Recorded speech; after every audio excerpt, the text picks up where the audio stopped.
Who is Himanta Biswa Sarma? অসমৰ ভিতৰত প্ৰায় 12,000 বিঘা মাটি মুখ্যমন্ত্ৰী নিজৰ পৰিয়ালৰ নামত য'তে ত'তে তেওঁ দখল কৰিবলৈ আজি সক্ষম হৈছে।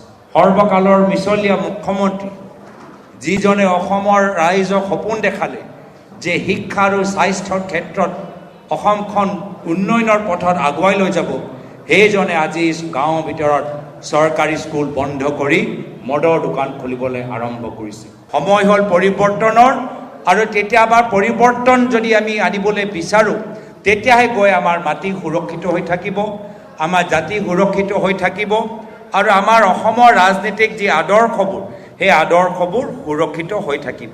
Who is Himanta Biswa Sarma? কোন হয় হিমন্ত বিশ্ব শৰ্মা? তেখেতৰ বাস্তৱ ছবি, ইতিহাস, বাস্তৱ ব্যক্তিত্ব, আৰু অসমৰ মানুহখিনিয়ে এইজনক আৰু এখেতৰ লগত 4-5 জনক যোৱা 25 বছৰৰ পৰা সহ্য কৰি আছে, আৰু তেওঁলোকৰ সত্য, তেওঁলোকৰ বাস্তৱ, তেওঁলোকৰ উদ্দেশ্য এতিয়া কংগ্ৰেছ দলে সিদ্ধান্ত লৈছে যে অসমৰ চুকে কোণে আমি কথাবোৰ ফাদিল কৰিম।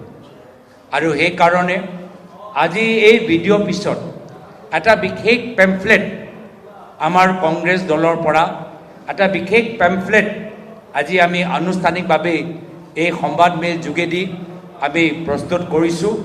সেই পেম্ফলেটৰ ভিতৰত যিখিনি কথা আপোনালোকে ভিডিঅ'ৰ ভিতৰত দেখা পালে সেইখিনি কথা উল্লেখিত হৈ আছে, আৰু এই পেম্ফলেটবোৰ আমি আগন্তুক দিনত অসমৰ প্ৰতিটো চুবুৰী, প্ৰতিখন গাঁৱত, প্ৰতিখন অঞ্চলত, আমাৰ বজাৰত, আমাৰ পথাৰত সকলোৰ মাজত বিতৰণ কৰি এইসকলৰ যে বাস্তৱ তেওঁলোকৰ চেহেৰা আমি ৰাইজৰ মাজত ফাদিল কৰিবলৈ গৈছোঁ। अब यहाँ पर उपस्थित हमारे जो दल के नेतागण हैं, हमने जो हु इज हिमंत बिश्व शर्मा जो एक पैम्फलेट बनाया है उसको फॉर्मली इनॉग्रेट करने के लिए, उन्मोचन करने के लिए मैं सभी हमारे सम्मान्य नेतागणों को मैं आमंत्रित करता हूं। भूपेश बघेल जी को, जितेंद्र सिंह जी को और हमारे सारे सांसद और विधायकों को आमंत्रित करता हूं। एक नहीं राखी ठोक, एक नहीं बेटा राखी ठोक ना, एक नहीं राखी ठोक। এতিয়া এই পেম্ফলেটৰ ভিতৰত কিছুমান গুৰুত্বপূৰ্ণ কথাবোৰ আছে।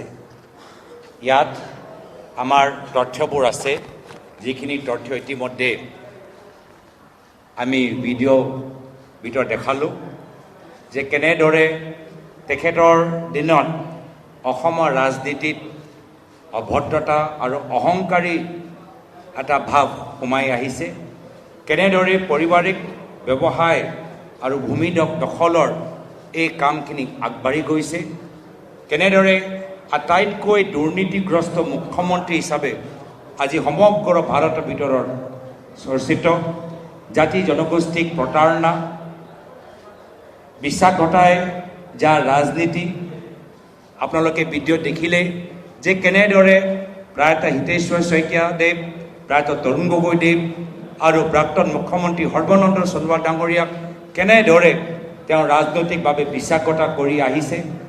সৰ্বকালৰ মিছলীয়া মুখ্যমন্ত্ৰী যিজনে অসমৰ ৰাইজক সপোন দেখালে যে শিক্ষা আৰু স্বাস্থ্যৰ ক্ষেত্ৰত অসমখন উন্নয়নৰ পথত আগুৱাই লৈ যাব, সেইজনে আজি গাঁৱৰ ভিতৰত চৰকাৰী স্কুল বন্ধ কৰি মদৰ দোকান খুলিবলৈ আৰম্ভ কৰিছে।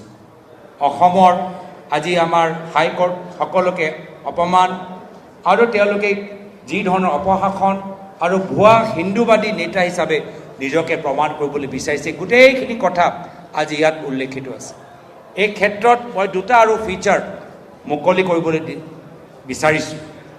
আজিও আমি গম পোৱা নাই যে তেখেতৰ ওচৰত কিমান মাটি তেওঁ দখল কৰি ৰাখি থৈছে। আজি আমি এটা তদন্ত চলাই আছোঁ। আমাৰ কংগ্ৰেছৰ এটা ভিতৰীয়া টীম, আমি ৰাইজৰ লগত আলাপ আলোচনা কৰি আমি এতিয়াও তদন্ত চলাই আছোঁ যে তেওঁ কিমান বিঘাৰ মাটি আজি তেওঁলোকৰ পৰিয়ালৰ বিভিন্ন সদস্য নামত আছে, আৰু আজিও আমি দেখিছোঁ যে হাজাৰ হাজাৰ বিঘা মাটি আজি তেওঁলোকৰ ক'ৰবাত পৰিয়ালৰ নামত, ক'ৰবাত তেওঁ পৰিয়ালৰ সদস্যৰ নামত, বৃহত্তৰ পৰিয়ালৰ সদস্যৰ নামত হাজাৰ বিঘা মাটি আজি তেওঁলোকৰ পৰিয়ালৰ নামত আছে। আৰু সেইকাৰণে বাস্তৱ আৰু ক'ত আছে, ক'ৰবাত তেওঁ লুকাবলৈ সক্ষম হৈছে নেকি? সেইকাৰণে আমি এটা ৱেবছাইট হু ইজ